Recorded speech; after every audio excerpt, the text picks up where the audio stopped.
સર્જનથી વિસર્જન સુધીની યાત્રા એટલે ગણેશોત્સવ। શ્રીજીની પહેલા સ્થાપના થાય છે, તેમનું સર્જન થાય છે અને ત્યારબાદ તેમનું વિસર્જન થાય છે।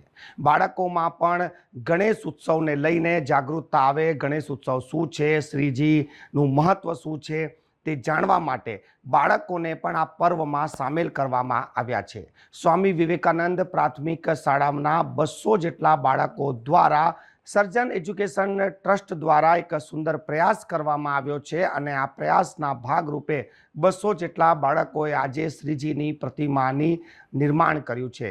આ બાળકો થકી આ કાર્યક્રમ કરવાનો એકમાત્ર હેતુ એ છે કે બાળકોને પણ શ્રીજી વિશે, શ્રીજીના આ પર્વ વિશે માહિતગાર કરવામાં આવે, તેમને પણ આ એજ્યુકેશન પૂરું પાડવામાં આવે। नमस्कार। आज हमारी स्कूल में सृजन एजुकेशन ट्रस्ट की ओर से रश्मि रंजन मैडम आए हैं।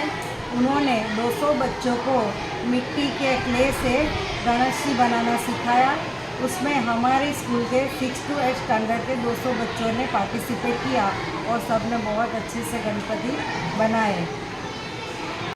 हमारी संस्था सृजन एजुकेशन ट्रस्ट जो स्किल डेवलपमेंट का काम करती है, उनके द्वारा विवेकानंद स्कूल बारसिया जिन रोड पे वहाँ पे 200 बच्चों को क्ले से, मिट्टी के क्ले से गणपति बनाना सिखाया गया, ताकि बच्चों में स्किल डेवलपमेंट हो और बच्चे waste out of waste concept के ऊपर मिट्टी की चीज़ों से भी चीज़ें बनाना सीखें। धन्यवाद।